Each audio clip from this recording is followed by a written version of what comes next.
Assalamualaikum warahmatullahi wabarakatuh. Berjumpa kembali di MDE Solder dulurku.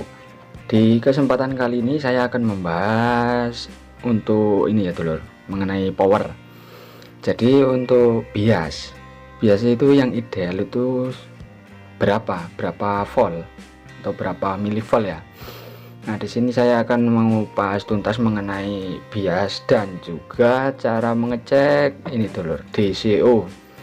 Jadi itu sangat penting sekali ya di kalangan perakit sound system, perakit power. Jadi perlu sekali untuk mengecek bias dan juga mengecek DCO. Nah, sebelum itu bagi yang baru bergabung di MDE Solder bisa langsung klik tombol subscribe di bawah dan nyalakan loncengnya dulur, supaya tidak ketinggalan video terbaru dari MDE Solder dulurku. Matur nuwun. Nah, di sini saya sudah menyiapkan sebuah power ya. Ini kebetulan saya sedang merakit driver, jadi merakit sendiri.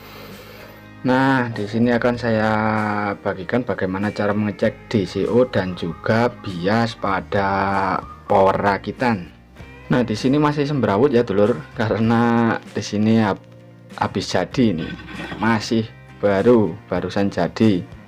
Jadi akan saya buatkan tutorial ke dulur-dulurku bagaimana cara mengecek DCO. Nah, di sini untuk power supply-nya saya menggunakan 5 ampere kecil dengan tegangan 20 volt dari trafo ya, 20 volt CT menggunakan 2 buah elko. Dan yang di sini ini untuk driver yang lain ya dulur. Jadi ada 2 driver, ini hanya saya ambil power supply-nya saja untuk mensuplai ini driver SOCL 506. Nah, driver ini untuk pengaturan DCO sudah otomatis ya, karena di sini ada IC TL071. Nah, untuk sebuah driver power, jika untuk DCO nya sudah 0 pasti biasanya akan imbang dulur. Jadi otomatis imbang ya kalau DCO sudah benar-benar 0. Seandainya DCO ada DCO plus atau DCO min melebihi 0, itu nanti biasnya akan pincang dulur.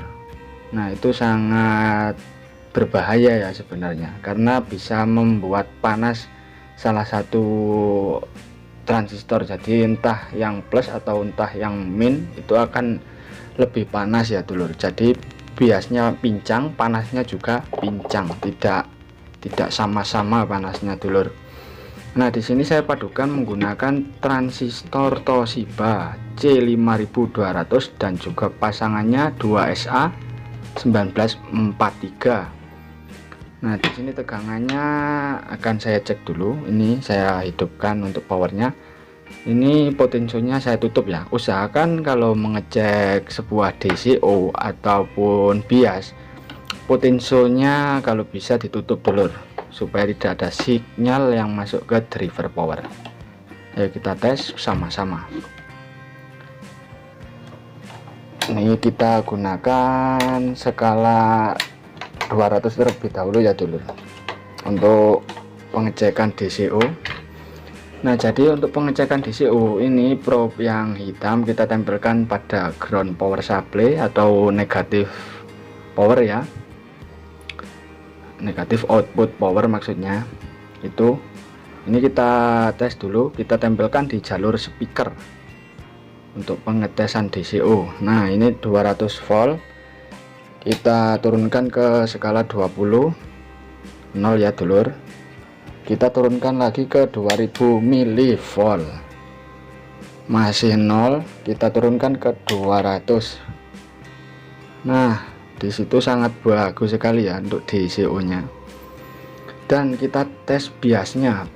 Cara ngetes bias di mana? Jadi ini kita taruh di skala 20 saja supaya lebih aman ya. Aduh, setrum dulur. Nah, di sini di transistor final ini ada basis, kolektor, dan emitor. Nah, ini kita tes tegangannya terlebih dahulu di kaki tengah. Ini tegangan dari PSU. Oh, ini kita naikkan dulu. Nah, seperti ini. Ini kita tes di kaki tengah. Ini untuk tegangan PSU nya. positif 27,2 dan kita tes yang negatif 27,5,4 ya. Ya naik turun segitu ya. Nah sudah imbang. Setelah itu kita tes untuk biasnya, kita turunkan ke skala 20, kita tempelkan pada basis transistor final. Di sini untuk positifnya terukur 0,32 untuk biasnya. Bias positif kita ukur bias negatif. Nah imbang ya dulur, jadi 0,32. Nah di sini untuk idealnya biasanya saya memakai ya seperti ini dulur, ini sudah ideal ya 0,32. jadi nanti seandainya ada input, bias ini akan otomatis naik dulur. Beda lagi dengan sistem TEF atau biasa kita sebut TEF ya.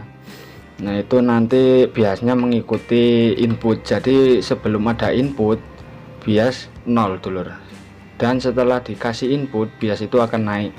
Jadi beda ya sistemnya. Jadi ini akan saya coba cek sound, ini nanti biasnya naik ataukah tidak. Ini 32 ya. Ini akan saya cek sound kan menggunakan lagu yang biasanya saya buat cek sound ini.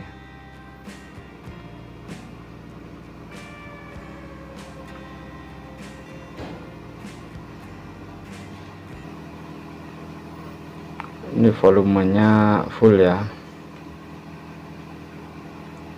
kita coba.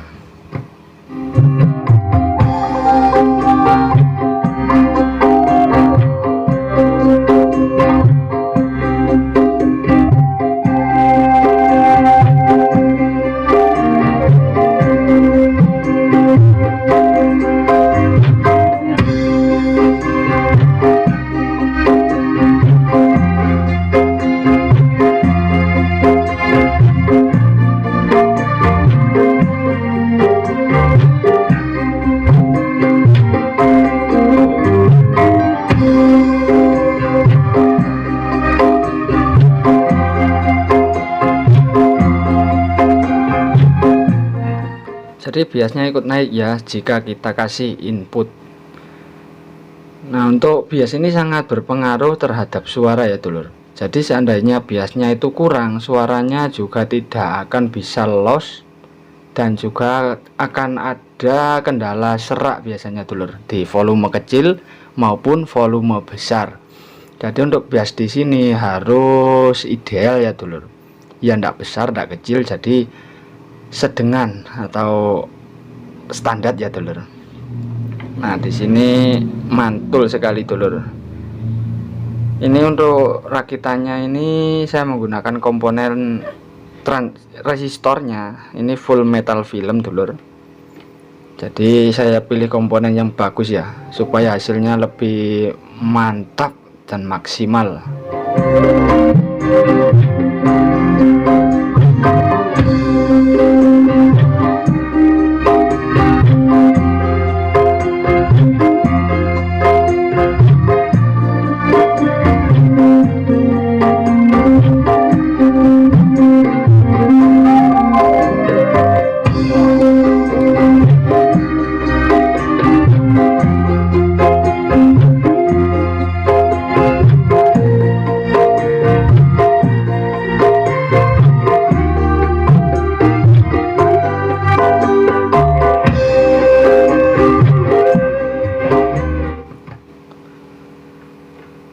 Ya mungkin itu ya dulur untuk cara pengetesan DCO dan juga bias.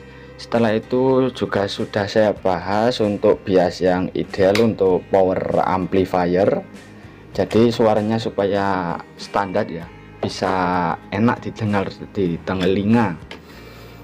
Ya mungkin itu dulur tutorial pada kesempatan kali ini.